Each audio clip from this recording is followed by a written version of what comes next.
Egunerokotasunean gai asko geratzen dira ertzean gure gizartean.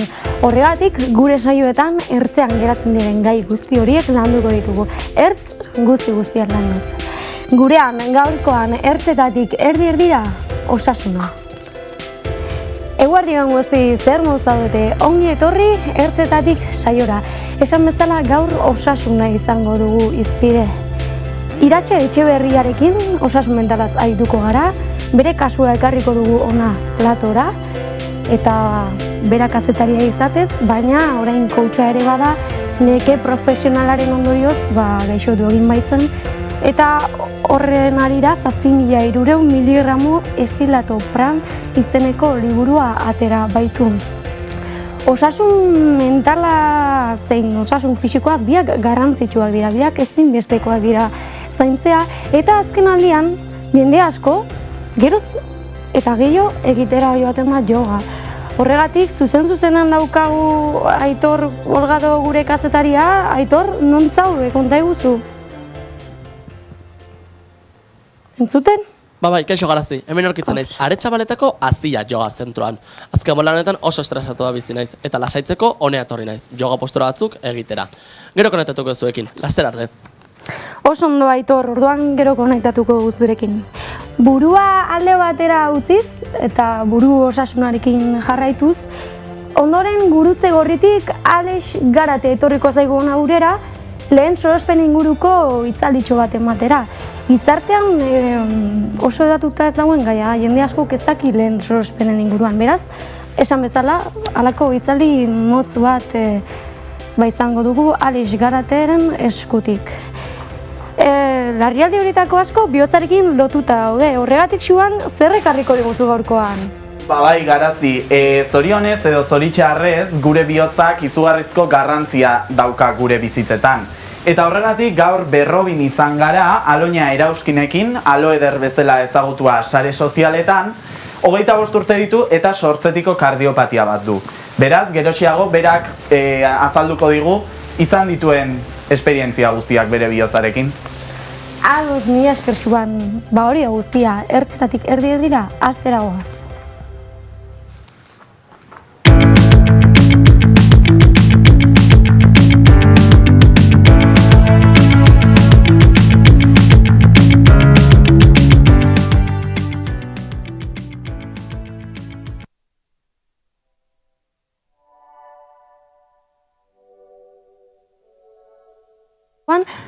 Eta lehenik eta behin osasuna zer den azalduko dizuegu. Munduko osasun erakundearen arabera, osasuna ongizate fisiko, mental eta sozialaren egoera erabateko da. Eta ez da soilik gaixotasuna. 6 puntu nagusi daude osasunaren barruan, alde batetik jarduera fisikoa, non bertan egunerokotasunean egiten ditugun esfortzuak biltzen diren, eskailerak igotzea edota kirola egitea. Kirola egitean erresistentzia, flexibilitatea eta beste zenbait gaitasun lantzen ditugu, eta hori onuragarria da osasunarentzat. Bestalde, ariketa terapeutikoa ere badaukagu, ariketa terapeutikoaren bidez gure giharrek lantzen ditugu, eta ezinbestekoa da pazientearen indarra eta gogoa. Bestalde, ingenea daukagu. Ingenea ezinbestekoa da gure osasuna ondo joan dadin. Ingeneak faktoreak edo pistak ematen dizkigu gure osasuna ondo dijoan edo ez jakiteko. Elikadura ere garrantzitsua da. Elikaduraren bitartez energia jasotzen dugu eta horren bidez gure osasuna hobeagoa edo txarragoa da. Ongilean ezkero gure osasuna hobeagoa izango da. Eta azkenik eta azken aldean gizartean pilpilan dagoen gaia buru osasuna da. Pertsona baten ongizate emozional eta psikologikoari egiten dio erreferentzia. Tira, buru osasunari jarraituko diogu eta estadistika batzuei errepatuko diogu, azken finean errealitatea ongi islatzen baitute. Datu hauek 2023koak dira, Euskal Autonomia Erkidegokoak. Aipatzekoa da osasun mentalak beherakada nabarmena egin zuela txarrerantz 2023an, gizonen kasuan 17,7 eta emakumeen kasuan 26,7. Aipatzekoa da, emakumeen gizarte maila basuenetan, emakumeek ez zutela aski laguntza jaso. Tira, estatistikak alde batera utziko ditugu eta lehen esan bezala Iratxe Etxebarriaren kasua ekarriko dugu platora. Iratxe bera kazetaria da, Euskadi Irratian egin zituen praktikak bere garaian eta 2006-tik 2013 bitartean Bruselako berri emailea izan zen. Ondoren EITB-ko irratetako zuzendari orde izatera pasa zen eta 2021 batean kiroletako zuzendari orde. 2022an aldiz bere bizitza zeharo aldatu zen, neke profesionalak jota gaixotu egin baitzen. Beraz, bere esperientzia kontatzera etor gure gana. Eguerdion, Iratxe, zer moduz? Mila esker gure gonbitan hartzatik. Eskerrik asko zuei, nitaz gogoratzeagatik. Tira, aipatu berri dut, zure ibilbide profesionala, kiroetako zuzendari orde iritsi zinen arte. 2022ko uztailean gauzak zeharo aldatu ziren zure bizitzan, ezta? Nola zeuden eta zer sentitzen zenuen momentu horretan? Entzuten diguzu? Bueno, sentimentuek ugariek ziren. Nengon, oso nekatuta eta nire burua zegoen, gorputza ez zegoen toki batean. Eta igarri nuen, orduan igarri nuen ez nengola ondo, baina seguruenera gaixoa denbora asko lehenago hasita zegoen. Tira, pentsatzen dut, une oso zaiak bizitzen arituko zinela, eta zein izan zen uneri gogorrena, eta nola kontura zinen horrela ezin zen nola segi? Uneri gogorrena da, lehenengo aldiz, medikoaren aurrera zoazenen, esaten dizunean, baiet, gaixorik zaudela. Eta norbera konturatzen da, edo nik konturatu nintzen, nik neure burua gaixotu nuela. Lanaren ondorioz. Tira, eta nola izan zen sendatze prozesua? Zuk liburuan aipatzen duzu, gehi teknika erabili zenuela, zertan datza eta zer esan nahi du teknika horrek? Nire arazorik handiena izan zen, burua ez egola gorputza segon tokian izan bezala. Eta horretarako hasiera baten nire babeslekoa izan zen irakurketa. Irakurtzen nuenean, gai nintzelako liburuan edo historio horretan nire burua enfokatzea. Hori eta gero, hasi nintzen idazten. Ze galdetu didazu ze sintoma nituen. Baina ez da erreza kontatzea buruko gaixotasun bat daukasunean zer dan gertatzen zaizuna. Beste gaixotasun batzuetan errezagoa da. Batzutan mina fisikoa danean, batez be.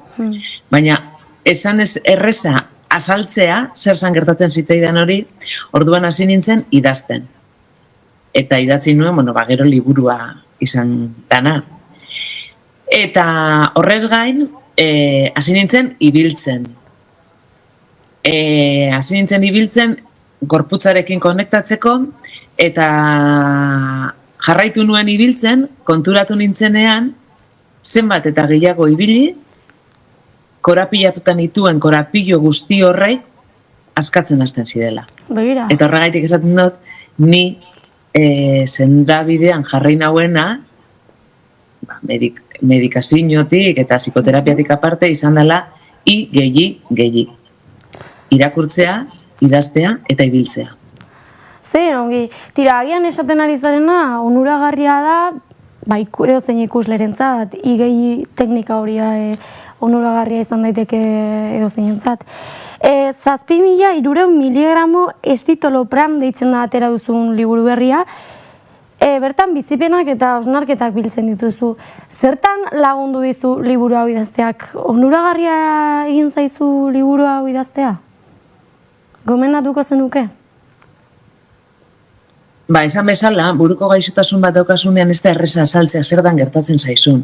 Orduen, nik idazten nuen, nire emozioei eta niri gertatzen zitzaidanari aurrez aurre begiratzeko.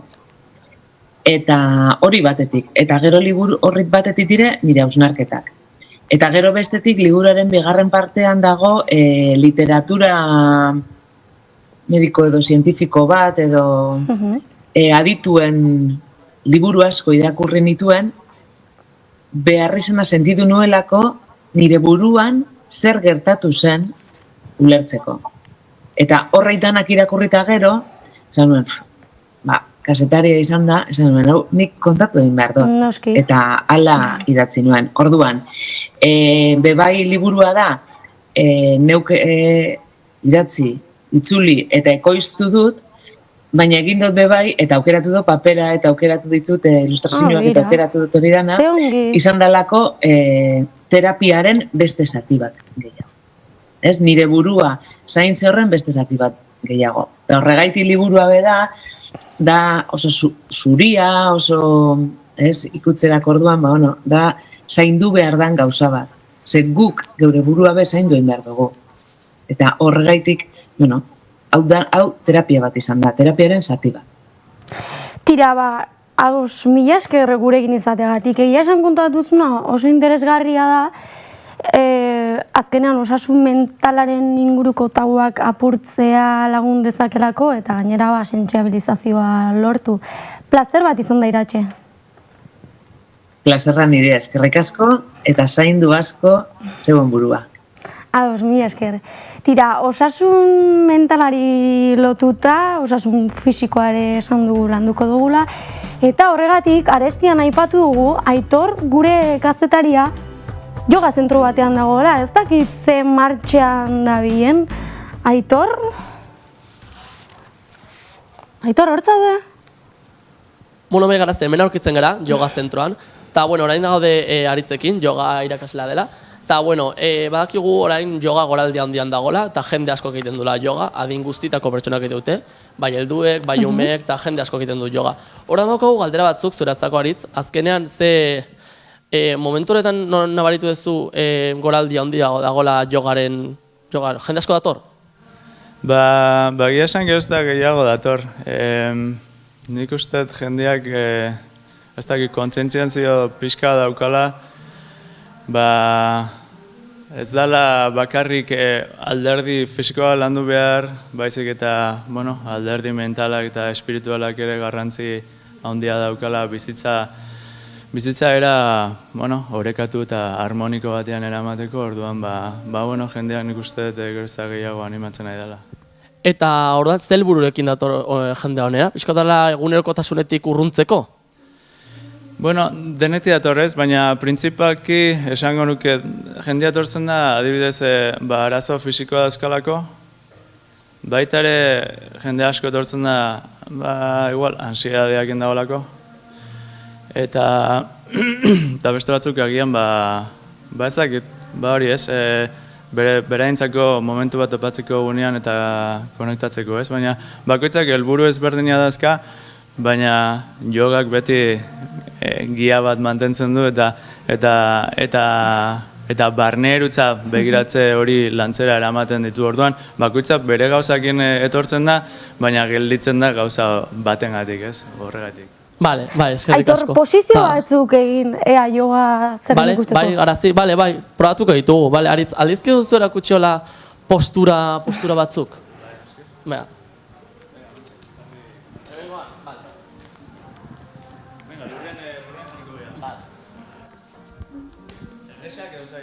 Errexak. Zer muzik egiten duzun, Aitor. Ea errexatzen zaren.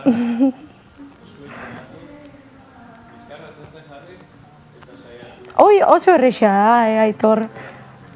Postura zaio Zer garazi, ondo ikusten dauzu? Egia esan bikain ikusten zaitut, baina oso postura errexa hori,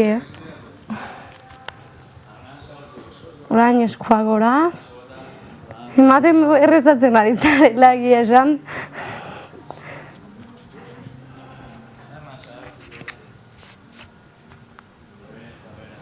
Zer sentitzen duzu? Niko programarekin uzten dizuet, nimen gelitzen naiz, erlaxatzera, bale? Hale, agur. Ados, gero ikusiko gara, beraz. Tira, Aitor erlaxatzera joan den bezala, gu ere iragargetara guaz, laizter gatoz.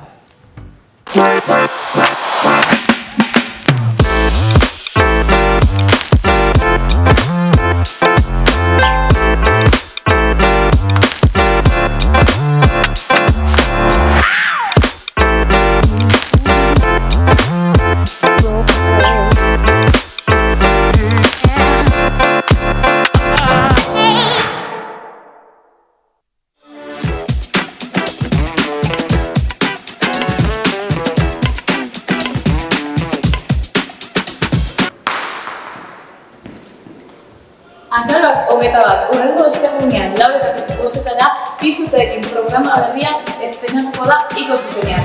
Ez galdu!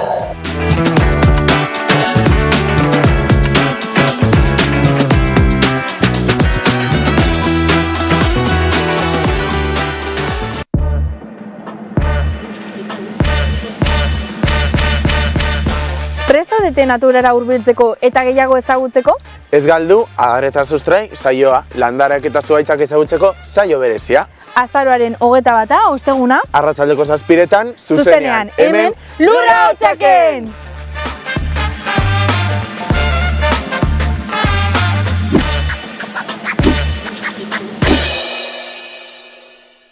Makillajea, apaindegia, venga, egunkaria fuera.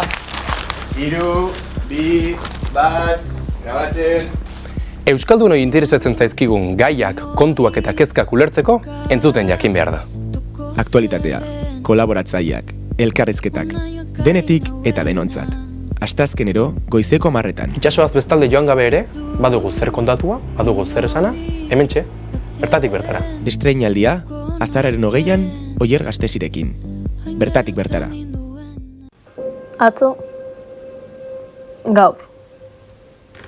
Gaur. Atzo. Atzo. Gaur. Gaur. Atzo. Atzo. Gaur. Gaur. Atzo. Gizartearen evoluzioa hemen, bide gurutzean.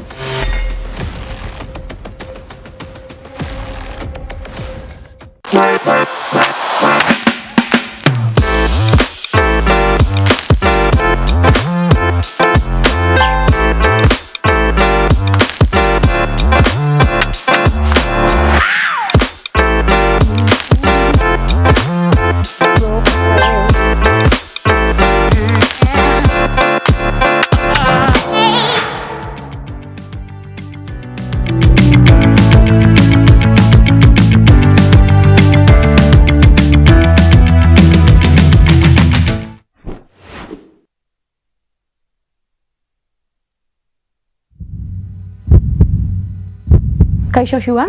Aupa, Garazi, zemuz? Oso ondo, egia esan. Tiraren aipatugu gaur kardiopaten inguruan hitz egingo diguzula, ezta? Zer ekarri diguzula? Bai, hala da. Kardiopatiak. Zer dira kardiopatiak? Bihotzarekin lotutako gaixotasunak. Zenbat gauzetarako balio digun bihotzak, ez da, Garazi? Bai. Zure ustez ze funtzio dauzka gure bihotzak? Tira, ia esan naiz medikoa, baina pentsatzen dut bihotzak ahalbidetzen digula, hola gorputzeko toki guztietara ematea, taupan bidez. Oso ondo, Garazi, ikusten dut badakizula zerbait, baina bihotzak gorputzeko atal ezberdinetara odola emateaz gain, maite mintzeko ere balio digu, ez da, Garazi? Zu maite minduta zaude? Ez dakit. Pixkan nabaritzen zaizu, Eta maite mintzen zeanen ez dezu nabaritzen bihotzak taupada geroz eta azkarrago ematen ditula? Bai, egia esan bai. Bai, Garazi. Gaur, Aloña Erauskinekin izan gea, bea maite minduta dago, bere senarraz, bere gurasoez, anaiaz, herriaz, baina esango genuke maite minduta dagola bizitzaz. Horregatik oraintxe bertan liburu bat atera du, bizi bihotzak eztanda egin arte, eta Aloña honek sortetiko kardiopatia bat duenez, bera elkarrizketatu dugu, Berrobin izan gara, aurrez aipatu bezala, eta hortxe, sartu lehenengo elkarrizketaren zatia. No puedes luchar en una guerra tú solo, el corazón como armadura se consume y no se cura. Parece tan complicado pedir ayuda, pero basta un solo paso, como el primer hombre. Gaurkoan Berrobin gaude ikusten duzuen moduan. Aloña Erauskinekin geratu gara, sare sozialetan Alo Eder bezala ezagutuko duzue batzuek. Berak 25 urte ditu eta sortzetiko kardiopatia bat du. Askotan, influencerrek ez dizkigute erakusten beraien bizitzek dituzten kolpe eta oztopoak. Baina berrobiar honek, bere sortzetiko kardiopatia dela eta dituen kolpe eta barrera guztiak erakusten dizkie bere jarraitzaileei. Orain, 2024an, liburu bat ere atera du. bere leloa izenburu bezala. Bizi bihotzak eztanda egin arte. Gurekin Aloña Erauskin. Jo, Aloña Erauskin Mendizabal. 25 urte, emakumea, bikotea, arreba, alaba, laguna, saltxera, kriston saltxera. Gauza asko itea gustatzen zaiona, geldik egotea gustatzen zaiona. Eta orduan, gizarte hezitzailea naiz ikasketetan oinarrituta, baina asko gustatzen zait komunikatzea, asko gustatzen zait eta maite dut gure euskera. Eta esango nuke, gaina liburu jarrita dakat, eduki sortzaile influencer jubilatu bat. Jaiotzetiko kardiopatia dakazu, baina zehazki zer da daukazuna? Bueno, bani dakat, biriketa joan arteria beste gauzen arten, biriketa joan arteria oso lori, oso handituta jaio nintzen, eta orduan espero zuten, liburuan ondo azaltzen duten bezala, 24-48 orduotan birikak bete ingo ziela odolez, entxarkamiento de pulmones modun ezagutzen da nau, eta hil ingo zala, Aloña txikio, ez? Zein da gauza? Zientzia, gure gorputza oso jakintxua da, iruditzen zaigu gehala, baina eta sartuzun malformazio edo okertasun batek, beste okertasun bat, beste malformazio bat, dela balbula bat, gestionatzen duna zenbat odol pasa behar duen eta zenbatez biriketa. Hala ere, 7 hilabete ontzinean ospitalen, gogoratzen zu zerbait une hartaz edo ze esan dizute? Bida, liburu hau idatzi aurretik erantzungo nizun, nola batuko naupa? Baina kontuatu naiz, subkostienten zehozek gehatzeala. Ze bi urte hauetan bizitu dituten etapa ezberdinetan jo naiz haurtzaro horta. Beldur hoieta eta zaurgarritasun horta. Nolakoa esango zenuke dala kardiopatia dun haur baten bizitza? Nola izan zen zure haurtzaroa? Bikaina. Ze hor, ez dakit ezagun zaizun inozentzia kontzeptua, da marabillosoa. Inozentzia kontzeptu, fenomeno marabilloso egalten hasteganen, dator okerra.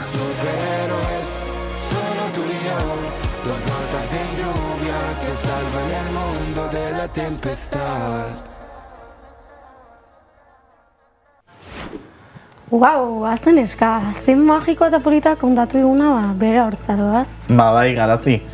Baina, bueno, esan digu bere haurtzaroa oso politia izan zala, baina okerra ere etorri zitzaiola, ezta? Liburuan ondo azaltzen du okerra noiz etorri zitzaion eta nola atera den oker horretatik, beraz, liburua irakurtzea gomendatzen dizut, Garazi. Bai, eta non bila ezagin nuen eros dezakit bere liburua? Bueno, liburua Zorrotz argitaletxeak argitaratu du, beraz, liburu denda ezberdinetan dago eta bestelako dendetan ere bai, baina oain Durangoko azoka datorrela, badakizu, ezta? Bai. Bertan ere, hainbat postuetan Aloñaren liburua egongo da. Eta adi Garazi, ze abenduak 8an Aloña ere liburuak sinatzen egongo da. Tira, bagian pasako naiz. Beraren ondotik, ze kontatzen digun. Baina, bigarren zati bat ere badaukagu elkarrizketa honena, beraz, jarri dezagun.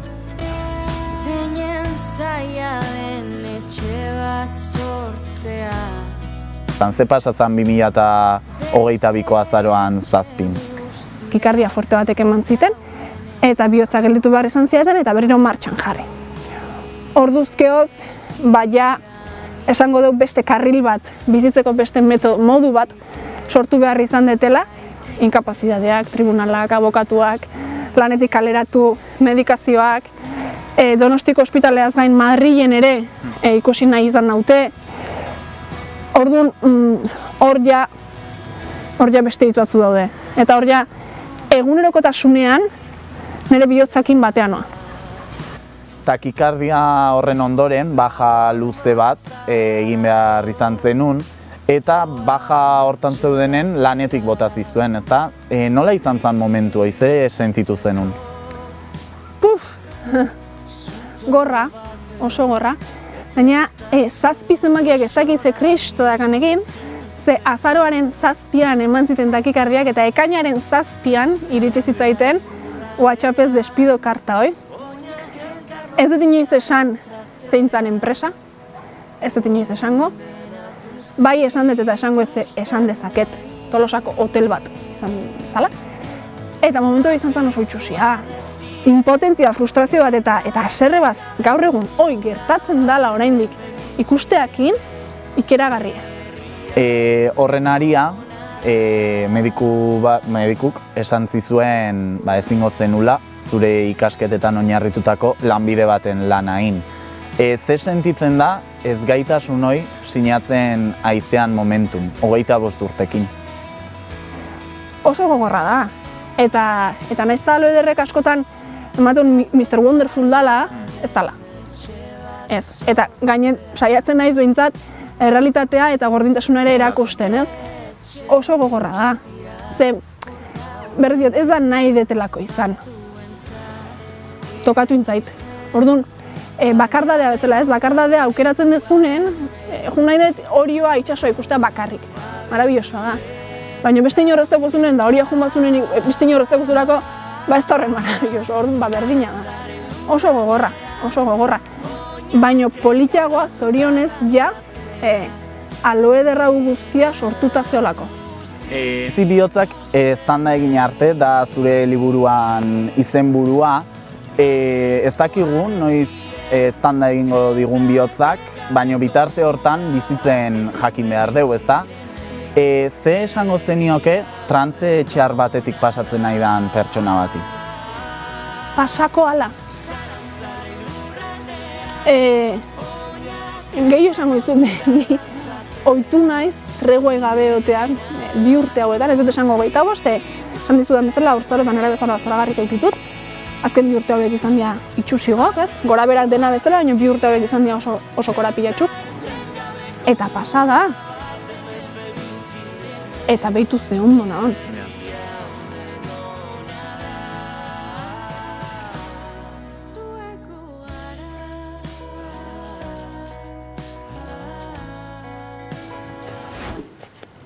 Bueno, lan dugu osasuna zer den, zer esparru dauden bere baitan, osasuna bide honetik ez doanean zer egiten duen, kasuak landu ditugu, eta orain kasu praktikoetara pasako gara, imaginatu jendartean zaudetela eta norbaiti bihotzeko batek ematen diola. Gai izango zinateke egorari aurre egiteko?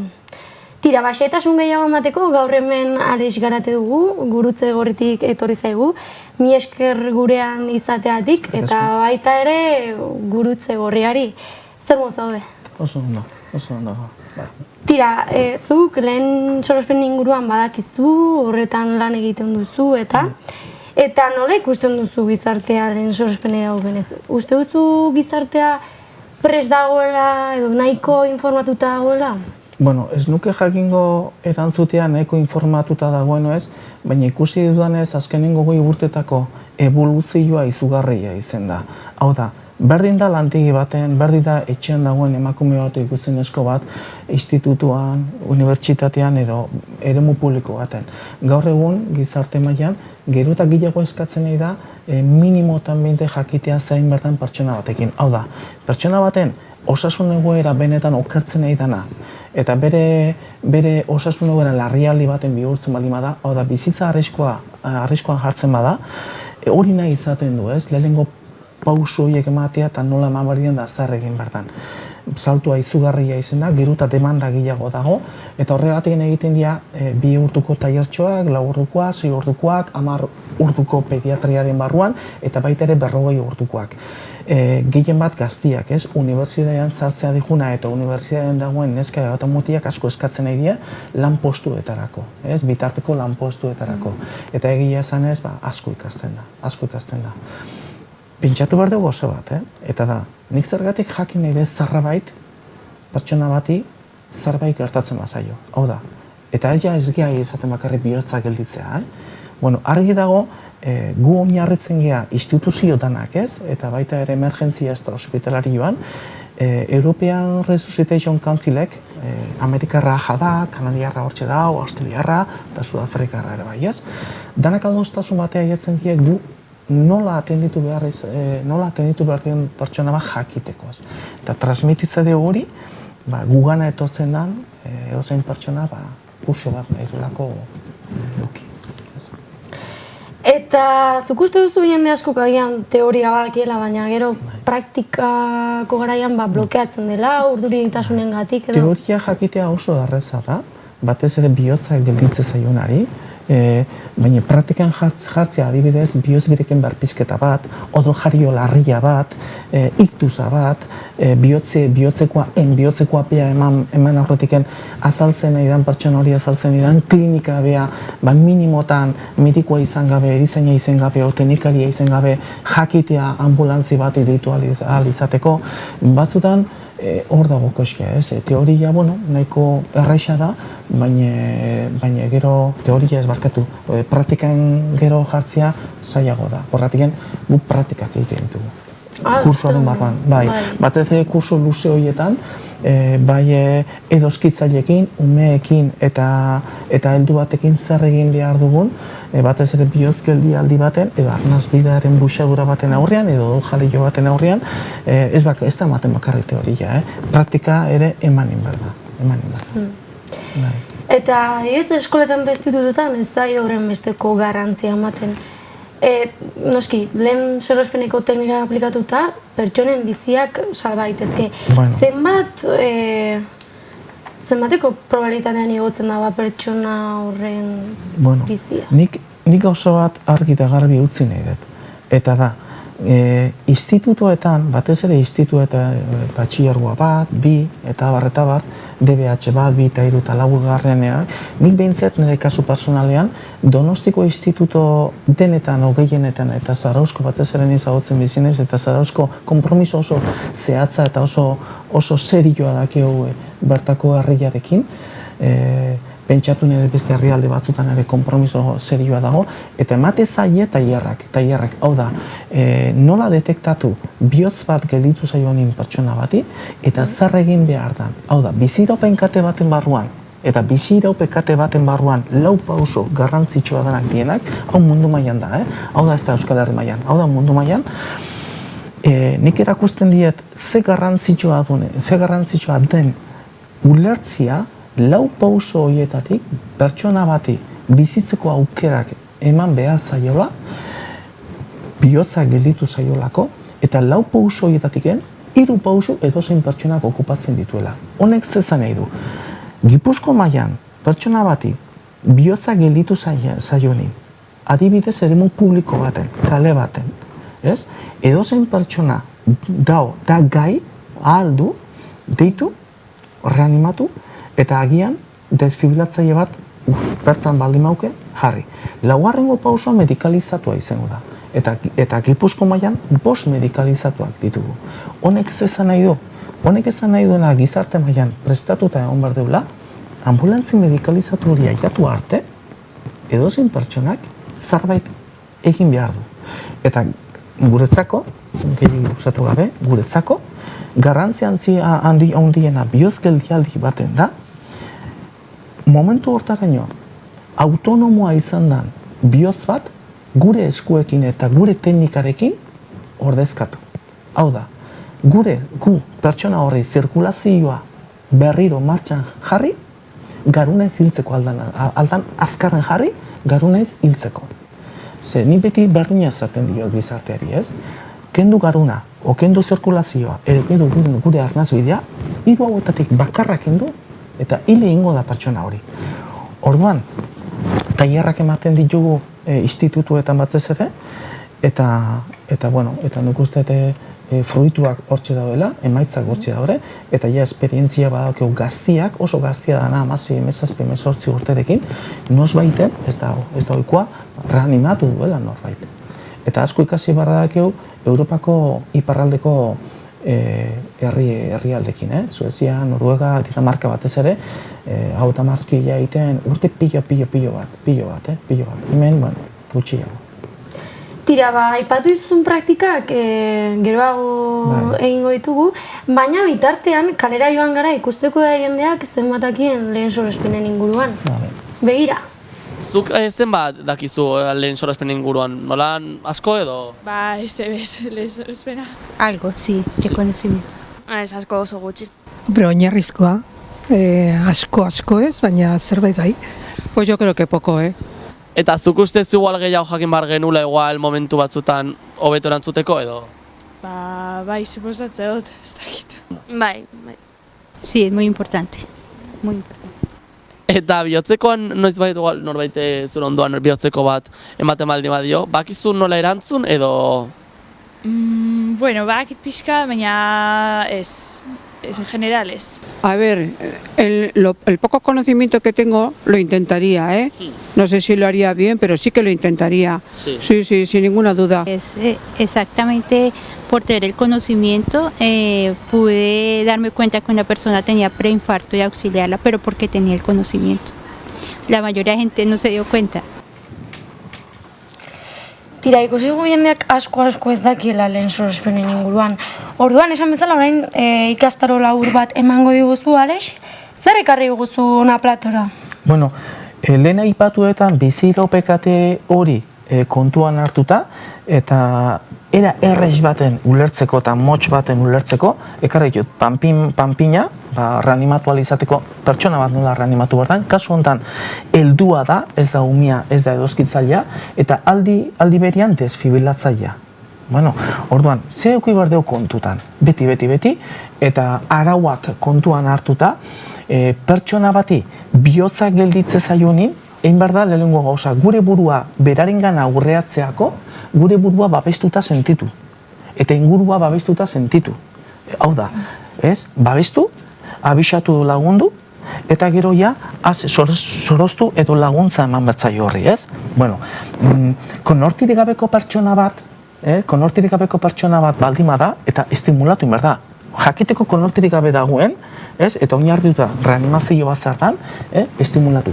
Estimulatu ahal izateko, behin ere esgoa aurpegian, ez? Zarandeatu pixket, estimulatu pixket, eta oiukatu batez ere. Oiukatu behar da. Inungo estimulurik ez badegu jasotzen, hau da, oiukari, zarandeoari, edo baita ere pixket, min pixket, ez lesiboa, min pixket ematen maiogu, urrengo pausoa beti da, arnaza hartzen duen konortirik gabeko pertsona honek. Vale? Arnaza hartzen duenez, konortirik gabeko pertsona honek, gora beira, eremu baten dagoen, gora beira dagoen pertsona hau, burua eta burua eta kotza atzea bota. Zergatik, konorte ezabaten aurrean normalian gure mingainaren oinarria erori egiten dalako. Noa eroritzen da, arnaz bidera. Nik horrela ezin dut, konprobatu. Ez da kominagarria. Orduan, kopeta eta okotza bota atzera, nire belarria hemen gainean jarri, eta 10 segundu baino gehiago ez, beti biluzik, arropari gabe, ikusi bularra jotzen zaion, sentitu mazail ezurrean, eta entzun arnaza normal hartzen duen oez. Arnaza normal hartuko balu alboko segurtazu baten jarri behar da. Arnaza, konortirik gabeko pertsona honek arnaza hartuko ez balu, reanimatu behar da. Deitu bat babira, zehatz-mehatz herria edo hiria esan, eta zehatzago, nun kokatuta gauden. Eta hortik horrea, hasiko gineke, era normal baten eta orokorrean reanimatzen. Nun reanimatu behar da? Hau da esternoia, hau da manubrioa esternoia eta apofisisa. Ez? Ni beti zate, arauak ezatu dute, mamilen parian, edo ni beti zate jot, zaten diet. Zean esternoiaren bukaeran, bat bi hiru lau, jarri. Eskuaren taloia, gurutzatu bietzak, besuak zuzen, nire begirada ia pazientearen bestalderaino, eta minutuko 100, 30, 2, helduetan, era normal baten.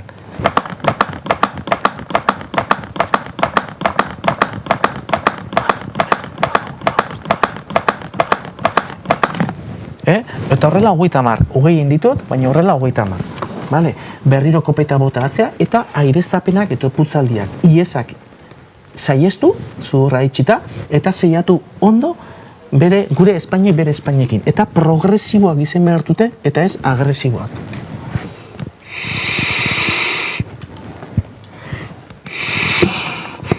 Vale, honek izan nahi dut, nire begilaren retinarekin behin, iodan inpixket, utzen bartala. Nik dudan arnazaldi guztia ez dela gota behar.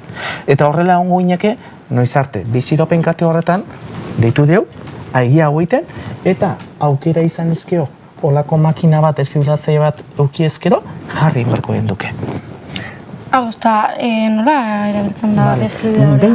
Behin, reanimatzen nahi den pertsona bea edo beste norbaitek ekartzen dunin, ni beti izatio gauzek lasai inberdiela, baina gelditu gabe.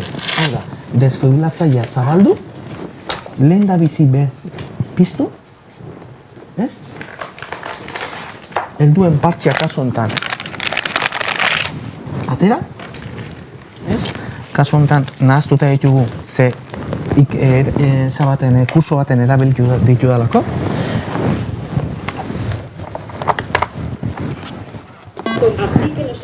Entxufatu eta beak esaten digun bezala aplikatu inberdia. Oso erreza da, oso erreza da. Kendu, hau ez, kursuetarako dira. Eta hau egiten duzu bitartan, lasaitasune zein behar duzu? Bai, gelditu gabe, aldan azkarren. Kominigarria da norbaitek reanimatzen jarraitzia. Bi pertsona baldin maure batek egingo du reanimatu, eta bestiak egingo du aparatua, desfibrilatzailea jarri. Pertsona bakarra egon ezkio bakarrik, dana indezake utzi momentu baten hau, eta hau 10 segundutan jartzen da. Behin. Hau gorria hor eta berdea hor. Bai, gorria hemen, beak, fabrikantea beak esaten dizuen nola jarri behar dan. Helduena, momentu honetan, analizatu du bihotz geldialdian dagoen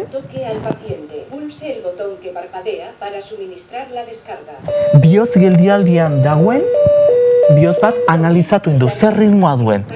Eta aholku bezala esan du, deskargatu inbardala.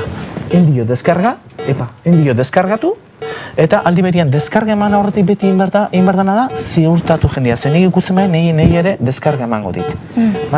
Eta inbardeuna da, beak markatzen duen bezala, reanimatu.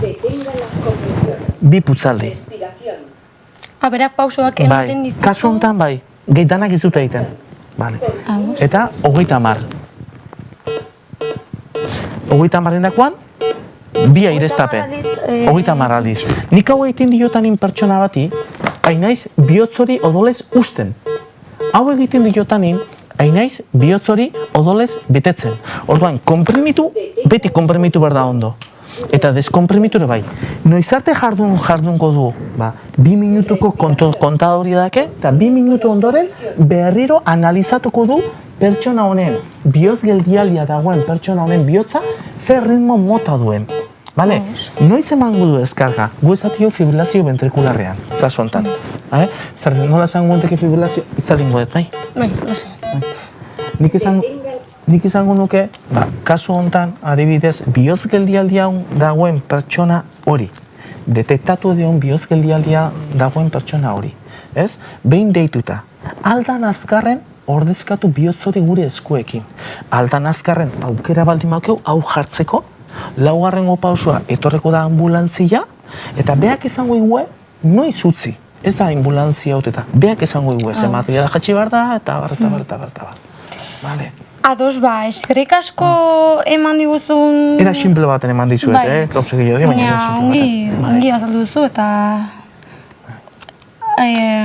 ongi baliagarra izan da. Tira, mila esker ales, eman diguzke guztun azalpenengatik. Baina gure kazetaria daukagu zuzen-zuzenikoan aur, Aitor, Olgado, hor jarraitzen duzu yoga zentroan oraindik? Konzentrazioa ikustezta ditut oraindik. Bueno, Garazi, ikusi ezakezunez, hemen nago, lasai, nik uste denek egin behar dugula honez beika. Eta, hemen gaude, utziko izut hemen erlasatzen nahi naizela, bale? Agur, Garazi! Oso ondo, Aitor, ongi ikusten dizut. Urrengoan ni ara joan ganez, eta zuena aurkeztera etorriko zara. Tira, orain bai, mila esker, Alex, gurean izategatik, plazer hutsa izan da. Ikusleok, pantaiaren bestaldean zobetenok, zuei ere, mila esker. Datorren saioan, sexualitatea izango dugu izpide. Bitarte hortan, ongi segi, mila esker eta horrengora arte. Aio!